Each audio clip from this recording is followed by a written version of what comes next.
of Easter year. Now, last month, from the time of recording, the 16th of Cheshvan, marked the Hilula of a really great Italian rabbi. His name was Rabbi Sabato Morias Z'tl, or Rabbi שבתאי, could be known as also. He was actually born in the English year 1823, to be precise, on April the 13th, and passed away on November the 11th in the English year 1897. So we're talking about 127 years ago. From the time of recording, he was a famous Italian, let's say, American rabbi, and he came from great Portuguese heritage in of itself. He will become, let's say, the leader of the Mikvah Israel synagogue in Philadelphia. He will become, let's say, one of the pioneers of Italian studies in America, and founder, actually, of the Jewish Theological Seminary, which at that point in time when he founded it, it was a center of education, an epicenter for Orthodox rabbis. Obviously, it did veer off into producing many conservative rabbis after he passed away at a later stage, but he very much initially was Orthodox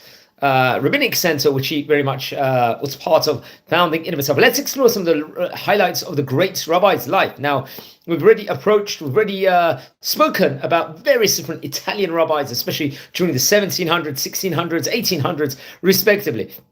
He was born in Livorno, which is interesting enough. This, at that point in time, had a great publishing house. He was the elder son, I believe, and the third of 9 children of Samuel and Bona Marais. Also, it's actually interesting. They actually originated from Portugal, the family did. Being from, let's just say, a large number of Jews who fled, like, say, the Inquisition of itself. Naturally, the Spanish Inquisition took place in English year 1492. At the time of his birth, I think Italy was, let's just say, there was a struggle at that point in time of freedom. There was a lot of troubleships inside the country in of itself. He was, let's just say, affiliated himself as a Republican in of itself. Unfortunately, I believe at one time it was reported over, he went under imprisonment for his political views. And I think his father, Sabato Morias, if I'm not mistaken, was prominently identified with the political movements of his day. And it's actually interesting. He was... he had to take on a lot of responsibilities with regards to supporting his family. While he was a child, I believe he earned money with regards to teaching various different Hebrew hymns in himself and tefillot and prayers to other children. And he pursued, let's just say, his own studies under the auspices of another great rabbi, Rabbi Funaro, and Rabbi Kuriat and various other people. And then I think there was a great rabbi at that point in time, Rabbi Avram Baruch Piperno, who I think mentioned on various occasions before. And very interesting. I think he would learn under, let's say, secular academic studies. Especially there was a professor, Salvatore di Benedetti. I think he was actually an Italian a scholar of Hebrew and Jewish studies. He was also happened to be a professor naturally. He learned various different languages. Obviously, he knew he was proficient in Hebrew and Italian. He was very familiar with in regards to Aramaic. Naturally, will assist with in regards to Talmudic learning, French and Spanish. Also, I believe he would he remained at his house studying and teaching until the English year 1845. So at that point in time, he would have been 22 years of age, and then eventually he would go to London to apply for, let's say, an assistant Hazan, Shliach Sibor, position in the Spanish-Portuguese congregation in the city. Let's say he was cantor in of its own right, very prominent position at that point in time. We've actually related over video on the various different great Spanish-Portuguese rabbis of yesteryear. He obviously became more proficient in English over there, but it was difficult, I think, at that stage in time because that wasn't his mother language, and there was a lot of differences, I believe, between Italian Jewry and British Jewry. And I think in 1846, he was invited to become a Hebrew master of the orphan school at the same congregation, if I'm not mistaken. He would remain there for 5 years, and he became much more better with regards to the English language at that point in time, much more proficient. And he formed a close relationship, I believe, with a man of the name Giuseppe Mazzini, or you could say Joseph Mazzini, who happened to be, I think, an Italian politician, a journalist, an activist. He was himself for the unification of Italy in of itself. Very interesting enough. Which has to be pointed out. They eventually, I believe, in the year 1850, at that point in time, he was in his late 20s. I think at that point in time, Rabbi Isaac Lisa, he was naturally an Orthodox Jewish religious leader, teacher, scholar in of itself in America. He would leave the pulpit of the Mikveh Israel synagogue. It was congregation in Philadelphia, very famous synagogue over there. I think I think it was congregation actually traces its history from 1740, from the Spanish-Portuguese congregation. Very interesting enough. So he would actually be installed, let's say, as he would become and take that position on. Rabbi Morias would actually, I think this was around the year 1750. He arrived at 1850. He arrived precisely in English. It was March 17th in English year 1851. And shortly after, I think on April 13th, he will take term within regards to his position. I believe in the year 1855, he married Rabbanit Clara Esther Well. I think she herself passed away in English year 1872.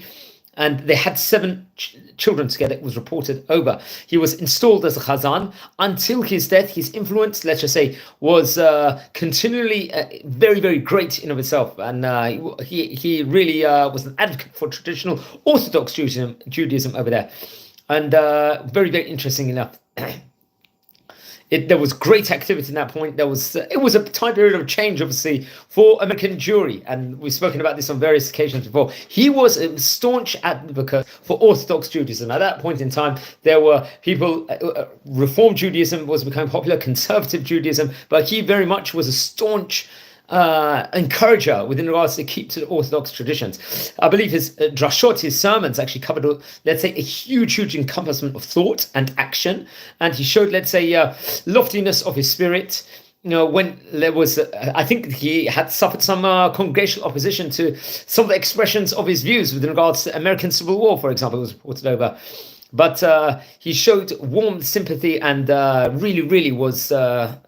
It was really a people's person in of itself. Very interesting stuff. I think in appreciation, a reporter of his attitude during those trying times, that was reported over the Union League Club of Philadelphia placed him on the roll of its honorary member. So he was very widely, let's just say, embraced by Philadelphia society in itself, American society. Now, I think in 1867, there was a Maimonides college was established in Philadelphia, and Rabbi Morias was made professor, let's just say, of the Bible and biblical literature over there, Torah studies in himself. And it was reported over, he held a chair over there during the 6 years that the college existed. For a number of years straight after that, he felt the urgent need for an institution for the training of Jewish, let's say, rabbis on historical and traditional lines. And the declaration, I think at that point in time, the Pittsburgh Conference in 1885 encouraged him into immediate action. So let's say there was a considerable agitation of the subject. He succeeded, in conjunction with a few others, in establishing, I believe in January 1886, the Jewish Theological Seminary at New York. I believe this was originally obviously Orthodox. He was a staunch advocate for Orthodox Judaism. We know now it's not necessarily following that necessarily same path as it was. He was made the president of the faculty and the professor, let's just say, of Bible in himself. He had various different posts, which he kept until he passed away. Let's say the establishment of the seminary constitutes Rabbi Morias' most lasting influence upon American Jewry. I believe the directors of that time recognized his memory by naming, I think, the chair of biblical literature and exegesis, the Sabato Morias professorship. I think in 1887, the University of Philadelphia conferred upon him, giving him an honorary degree in the Doctor of Laws. And I believe it was reported that he was the first Jewish person honored by that institution. And many of his papers and teachings are found in the institution library in of itself. Now, it's interesting.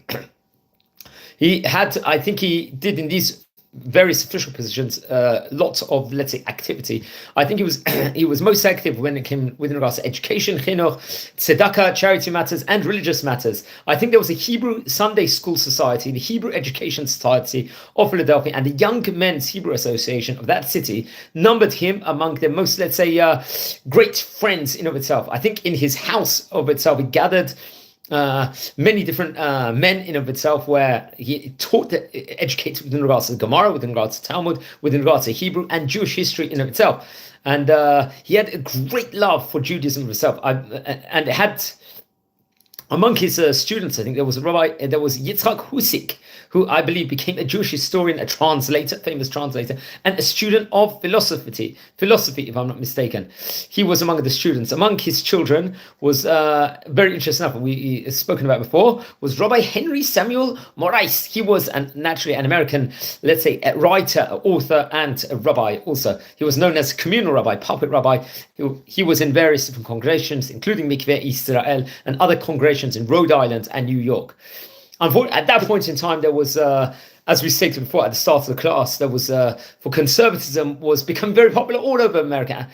And there was also in Philadelphia, there was warm interest with regards to that at that point in time. So he was actually trying to counter that at the same time. I believe he had a strong interest in the Alliance Israelite Universal. This was a school system, especially in the northern African countries, which many rabbis were not necessarily also for. Let's just say it was reported over, many rabbis felt that this was bringing too much secular education in of itself, this for class in of itself, but he was for it at that point in time. He was in correspondence with various rabbis and scholars, let's say, in Europe and all over different places. It's actually... I think he had friendship with many other people, like nobles and dignitaries. The Chevalier Emmanuel Felice Veneziani, I think. The Baron de Hirsch also was another person. He had Maurice de Hirsch in of itself, who happened to be a German Jewish financier. So it was well respected and speaking to people from all the countries also.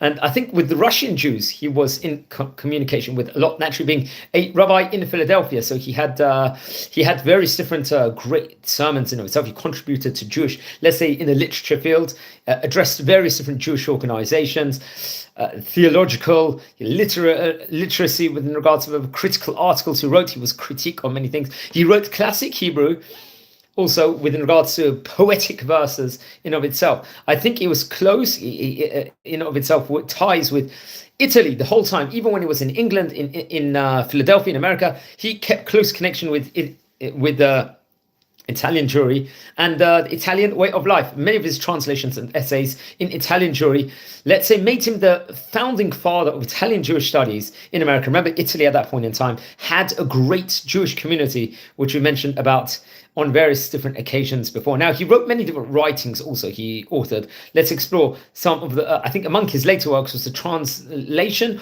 of the Prolegomena to the grammar of the Hebrew language. Interesting enough, there was an essay of the Jews in Italy, if I'm not mistaken. Italian Jewish Literature was another publication of his from the Gratz College in 1897, the year he passed away. There was a translation of the book of Jeremiah, I believe, from the Torni and Ketuvim, naturally, over there. I think this was actually from the Jewish Publication Society of America, and it was completed shortly before he passed away. I naturally know he passed away in November, I think in November 11th, 1897.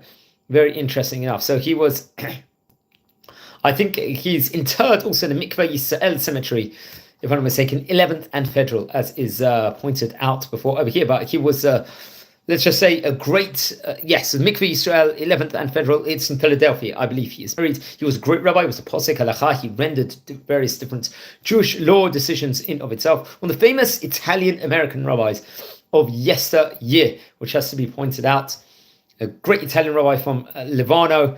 And friends, we are community here. We're learning about the great, especially the Oriental and Spanish Rabbanim of yesteryear. We've covered nearly 550 great rabbis. We're a community.